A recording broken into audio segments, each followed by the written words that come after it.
So I'm not sure how long I've had a catastrophic view of everything. The earliest documentation from my mother's archive of my devolution socially is from my second grade report card, in which somebody wrote, Susie cries easily at real and imagined hurts. And Miss Olson, that hitting me, I'm reading it for the first time 45 years after she wrote it, that was a real hurt. So my negativity is only hardened over the years. So even though I have a job, how many people my age can have their pick up a number of jobs that's starting April 18th, beautiful part of the country, good pay, interesting work, but I choose to focus on the fact that this job involves driving due to it's like an arranged marriage, but I arranged it. I didn't fully research it, and I've always counted on being able to take a bus everywhere, and now I'm going to have to drive, which seems like a very pathetic thing to whine about, but you can tell I'm a whiner, and I always have been. So I wasn't crazy about learning to drive when I was younger. The model I had was, and I think this was for many unhappy couples when I was growing up, is they worked out their marital difficulties with the standard transmission, you know, those powerful accelerations and decelerations, and then abrupt shifting, swerving back and forth in traffic. That was my mother's driving style.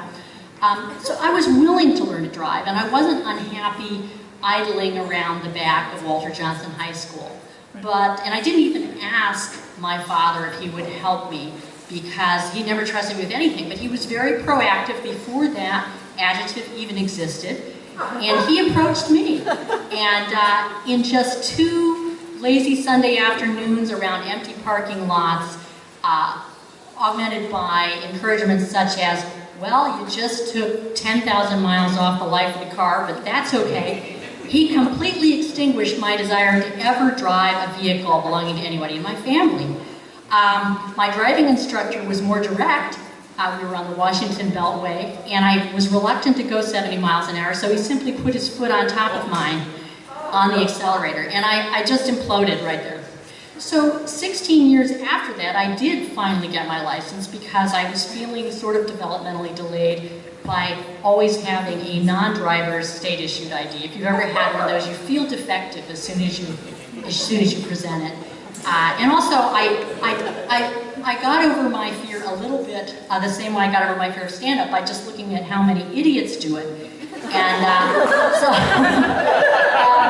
but then I became a nurse, and I had actual contact with people who had been, for example, head and spinal cord injured in car crashes.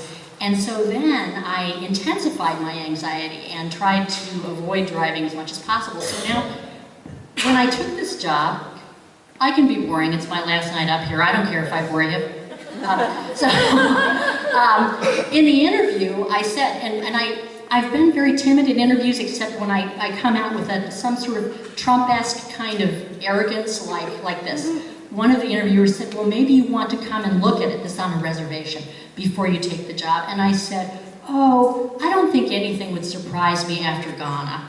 And then I hung up and I thought, oh, now I have to go. So I dropped $1,000 so I could go to Saley, which is close to Canyon de Chelly in Arizona, and look at it. And readers, I was surprised. I was very surprised. It's totally isolated. And I realized you cannot get there by bus. You can't get anywhere by bus. You can't walk on the side of the road. There's a high rate of alcoholism, drunken driving, trauma, great job security for me. However, you don't have the freedom you have to walk around Eugene. But thinking again of the arranged marriage thing, I have actually known a couple people who surprisingly wound up very happy with their spouses, and maybe I will be the third. Bye.